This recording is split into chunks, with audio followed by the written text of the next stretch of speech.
सुनिए कहानी विषम समस्या। लेखक प्रेमचंद। मेरे दफ्तर में 4 चपरासी थे। उसमें एक का नाम गरीब था। बहुत ही सीधा और बड़ा ही आज्ञाकारी, अपने काम में चौकस रहने वाला, घुड़कियां खाकर चुप रह जाने वाला, यथा नाम तथा गुण गरीब मनुष्य था। मुझे इस दफ्तर में आए साल भर हो गया था, मगर मैंने उसे एक दिन के लिए भी गैर हाजिर नहीं पाया था। मैं उसे 9 बजे दफ्तर में अपनी दरी पर बैठे हुए देखने का ऐसा आदी हो गया था, मानो वह भी इस इमारत का कोई अंग है। इतना सरल है कि किसी की बात टालना जानता ही न था। एक चपरासी मुसलमान था। उससे सारा दफ्तर डरता है, मालूम नहीं क्यों।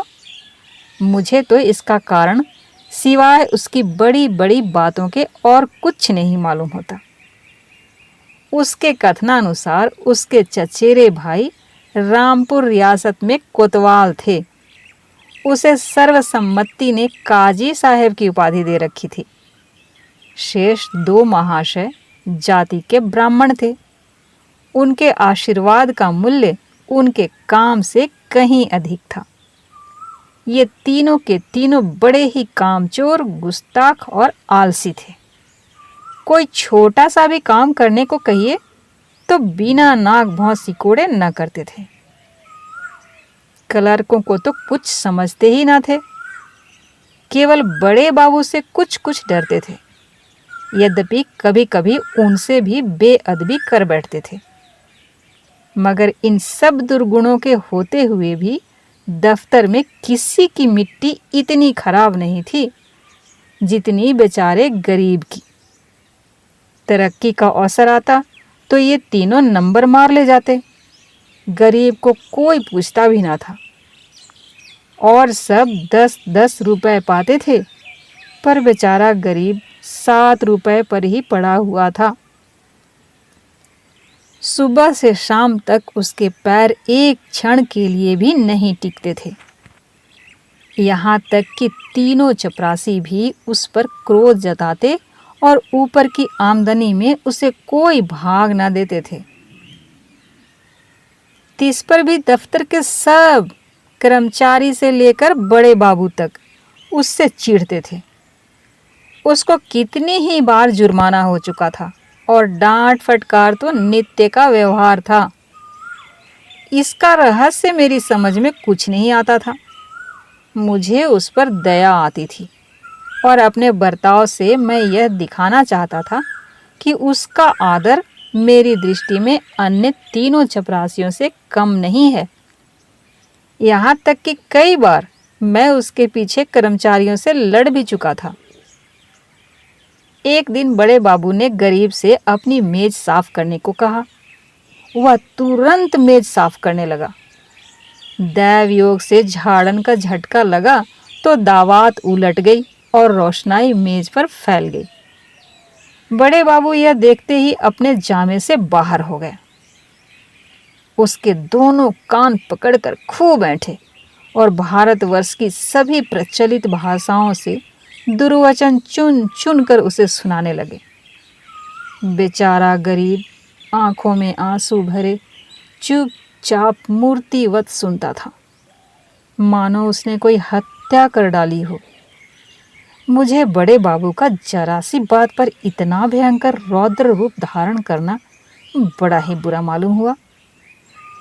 यदि किसी दूसरे चपरासी ने उससे भी बड़ा अपराध किया होता तो भी उस पर इतना कठोर वज्र प्रहार न होता। मैंने अंग्रेजी में कहा, बाबू साहब, यह अन्याय कर रहे हैं। उसने जानबूझकर रोशनाई तो गिराई नहीं। इसका इतना कड़ा दंड देना अनौचित्य की प्रकाष्ठा है। बाबूजी ने नम्रता से कहा, आप इसे जानते नहीं, यह बड़ा दुष्ट है। मैं तो इसकी कोई दुष्टता नहीं देखता। आप अभी इसे जाने ही नहीं। यह बड़ा ही पाजी है। इसके घर में 2 हलों की खेती होती है, हजारों का लेन देन करता है। कई भैंसें लगती है। इन बातों का इसे घमंड है। घर की दशा ऐसी ही होती तो आपके यहाँ चपरासीगिरी क्यों करता? बड़े बाबू ने गंभीर भाव से कहा, विश्वास कीजिए, यह बड़ा पोढ़ा आदमी है और बला का मक्खी चूस है। यदि ऐसा ही हो तो भी कोई अपराध नहीं है। अभी आप यहाँ कुछ दिन और रहिए तो आपको मालूम हो जाएगा कि यह कितना कमीना आदमी है। एक दूसरे महाशय बोल उठे, भाई साहब, इसके घर मनो दूध होता है, मनो ज्वार, चना, मटर होती है, लेकिन इसकी कभी इतनी हिम्मत नहीं होती कि थोड़ा सा दफ्तर वालों को भी दे दें। यहाँ इन चीज़ों के लिए जी तरस तरस कर रह जाते हैं, तो फिर क्यों ना जी जले। और यह सब कुछ इसी नौकरी के बदौलत हुआ है, नहीं तो इसके पहले इसके घर में भूनी भांग तक ना थी। बड़े बाबू सकुचा कर बोले, अरे यह कोई बात नहीं है, उसकी चीज़ है, चाहे किसी को दे या ना दे।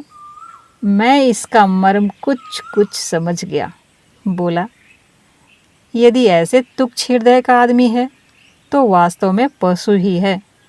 मैं यह ना जानता था। अब बड़े बाबू भी खुले, संकोच दूर हुआ। बोले, इन बातों से उबार तो होता नहीं, केवल देने वाले की सहृदयता प्रकट होती है, और आशा भी उसी से की जाती है जो इस योग्य है। जिसमें कुछ सामर्थ्य ही नहीं, उससे कोई आशा भी नहीं करता। नंगे से कोई क्या लेगा? रहस्य खुल गया। बड़े बाबू ने सरल भाव से सारी अवस्था दर्शा दी। समृद्धि के शत्रु सब होते हैं, छोटे ही नहीं बड़े भी। हमारी ससुराल या ननिहाल दरिद्र हो तो हम उससे कोई आशा नहीं रखते, कदाचित हम उसे भूल जाते हैं। किंतु वे सामर्थ्यवान होकर हमें ना पूछें, हमारे यहाँ तीज और चौथ ना भेजें, तो हमारे कलेजे पर सांप लौटने लगता है। हम अपने किसी निर्धन मित्र के पास जाएं तो उसके एक बीड़े पान ही पर संतुष्ट हो जाते हैं। पर ऐसा कौन मनुष्य है जो किसी धनी मित्र के घर से बिना जलपान किए हुए लौटे और सदा के लिए उसका तिरस्कार ना करने लगे। सुदामा कृष्ण के घर से यदि निराश लौटते तो कदाचित वे उनके शिशुपाल और जरासंध से भी बड़े शत्रु होते। कई दिन पीछे मैंने गरीब से पूछा, क्यों जी, तुम्हारे घर कुछ खेती बाड़ी होती है?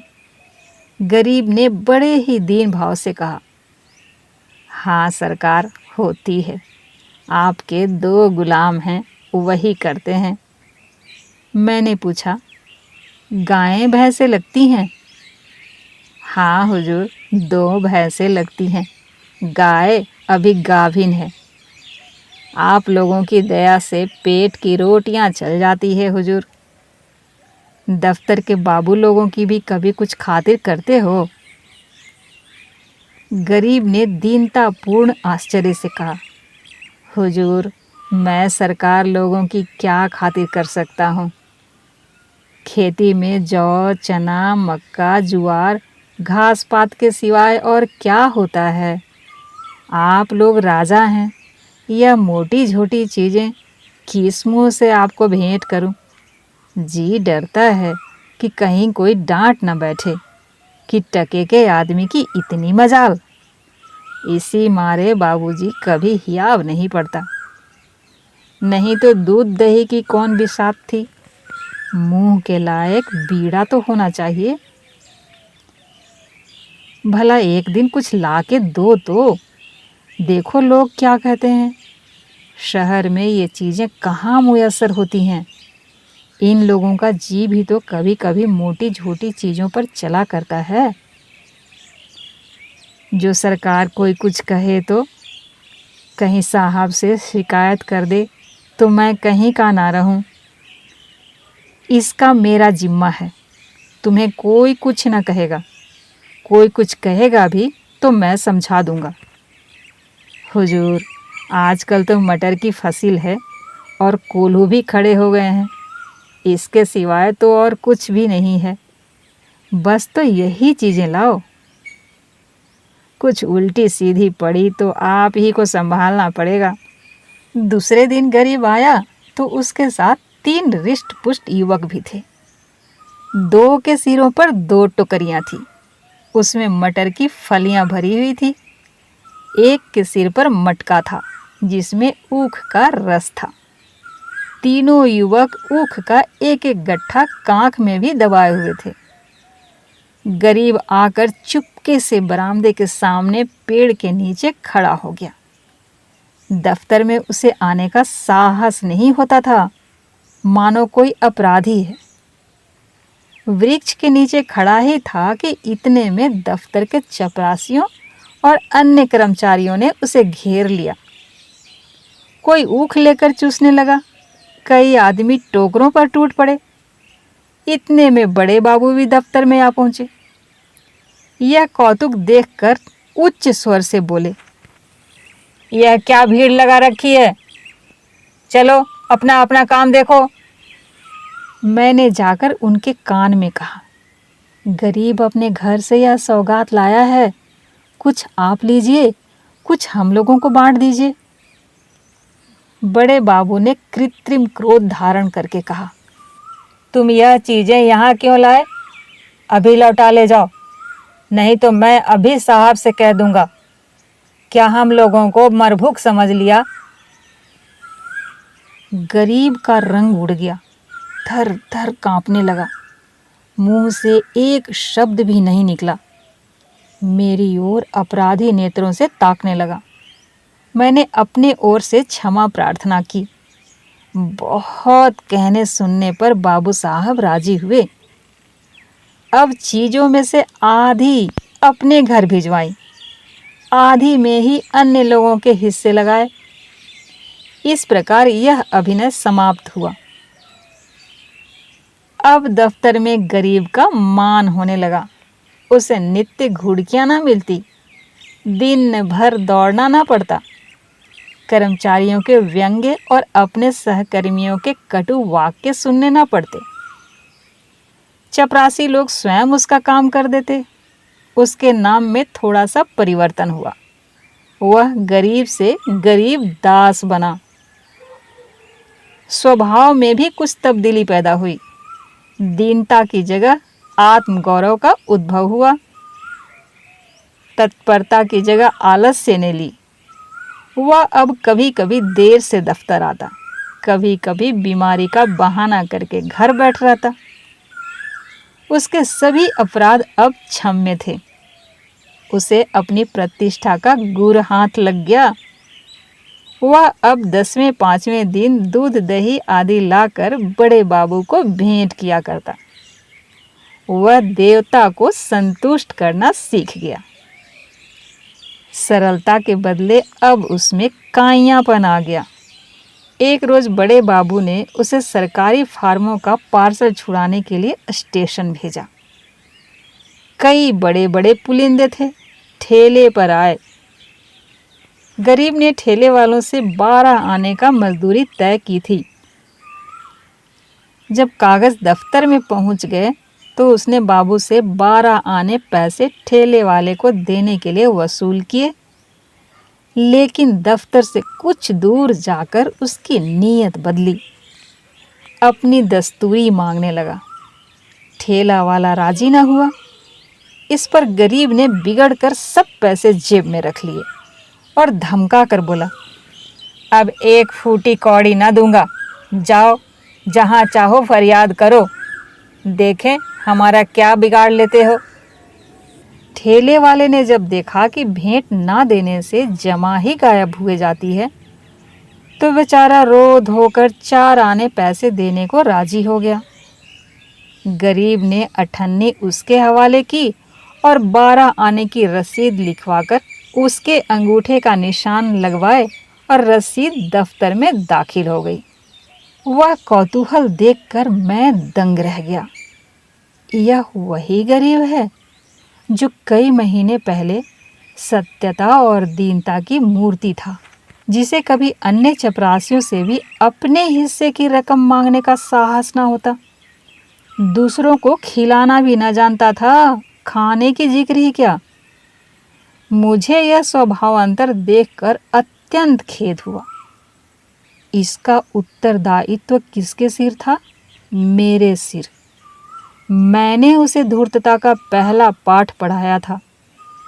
मेरे चित्त में प्रश्न उठा, इस काइयापन से जो दूसरों का गला दबाता है, वह भोलापन क्या बुरा था? जो दूसरों का अन्याय सह लेता था, वह अशुभ मुहूर्त था जब उसे मैंने प्रतिष्ठा प्राप्ति का मार्ग दिखाया, क्योंकि वास्तव में वह उसके पतन का भयंकर मार्ग था। मैंने बाह्य प्रतिष्ठा पर उसकी आत्म प्रतिष्ठा का बलिदान कर दिया। यह थी प्रेमचंद की कहानी विषम समस्या। उम्मीद है कहानी आपको पसंद आई। अच्छा, तो हम चलते हैं और एक नई कहानी के साथ फिर मिलते हैं। धन्यवाद।